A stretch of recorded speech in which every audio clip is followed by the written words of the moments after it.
বিগত বছরের ন্যায় এবছরও ত্রিপুরেশ্বরী কুম্ভ মেলা পরিষদের উদ্যোগে এবং কুম্ভকারী মন্দিরের প্রচেষ্টায় দ্বিতীয়বারের মতো অনুষ্ঠিত হচ্ছে রানীবাজারে কুম্ভ মেলা।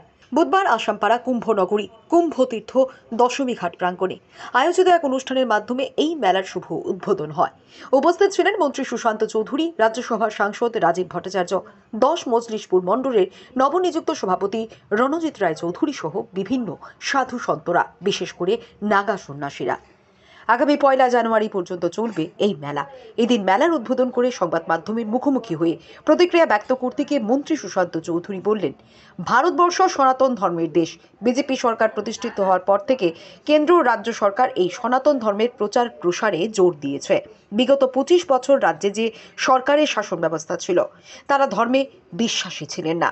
কিন্তু 2018 সালে রাজ্যে বিজেপি সরকার প্রতিষ্ঠিত হওয়ার পর থেকে সকলের মধ্যে সনাতন ধর্মকে নিয়ে বিশেষ উৎসাহ উদ্দীপনা পরিলক্ষিত হয়েছে এবং তারই প্রতিফলন রানীর বাজারের এই কুম্ভ মেলা।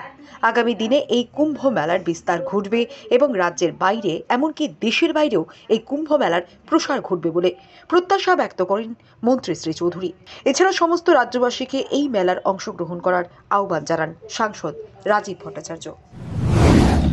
দেখুন, আমাদের ভারতবর্ষ সনাতনীদের বাস এবং ভারতীয় জনতা পার্টির সরকার গঠিত হওয়ার পর থেকে সনাতন ধর্মকে নিয়ে যেভাবে আমাদের রাষ্ট্রীয় নেতৃত্বরা এবং রাজ্য স্তরের নেতৃত্বরা সারা বিশ্বব্যাপী তার প্রচার প্রসার ঘটিয়েছেন, এটা আবার প্রমাণিত হয়েছে যে সনাতন ধর্ম, হিন্দু ধর্ম পৃথিবীর শ্রেষ্ঠ ধর্ম। আমাদের রাজ্য ত্রিপুরা রাজ্যে দীর্ঘ 25 বছর এমন একটা সরকার ছিল যারা ধর্মে বিশ্বাস করত না, এবং সরকার প্রতিষ্ঠা হওয়ার পর 2018 সালে ভারতীয় জনতা পার্টির সনাতন ধর্মকে নিয়ে যেভাবে মানুষের মধ্যে উৎসাহ উদ্দীপনা আমরা পরিলক্ষিত করেছি, তারই প্রতিফলন হয়েছে এই রানীর বাজারের কুম্ভ মেলা, যা দ্বিতীয়বার, এবারকার বছর দ্বিতীয়বার আমরা আয়োজন করছি। এখানে আছেন আমাদের গুরুজি রঞ্জিতানন্দ গিরি মহারাজ মহোদয় এবং ওনার সম্পূর্ণ টিম, এবং সারা দেশ থেকে আমরা 2022 সালেও দেখেছিলাম সারা দেশ থেকে বিভিন্ন প্রান্ত থেকে একটা উল্লেখযোগ্য সংখ্যায় নাগা সন্ন্যাসীরা এখানে উপস্থিত হয়েছিলেন, যে নাগা সন্ন্যাসীদেরকে আমরা জানি ত্যাগের প্রতীক হিসাবে। নাগা সন্ন্যাসীরা একটা উপস্থিত হয়ে ত্রিপুরা রাজ্যে আলোড়ন সৃষ্টি করেছিলেন। এবারও শত শত নাগা সন্ন্যাসী এই রানীর বাজার কুম্ভ মেলায় উপস্থিত হচ্ছেন। ইতিমধ্যে অনেকেই উপস্থিত হয়েছেন, আগামী কয়েকদিনে আরও অনেকেই উপস্থিত হবেন।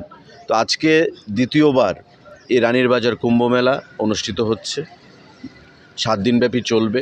প্রয়াগরাজে সেখানে কুম্ভ মেলা অনুষ্ঠিত হয় এবং লক্ষ লক্ষ মানুষ, ভক্তবৃন্দ সেখানে উপস্থিত হয়।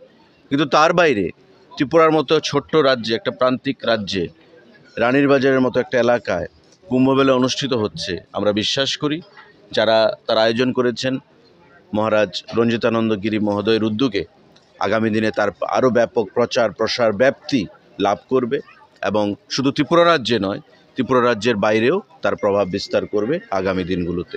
ইতিমধ্যে প্রধানমন্ত্রীকে আমন্ত্রণ জানানো হয়েছিল।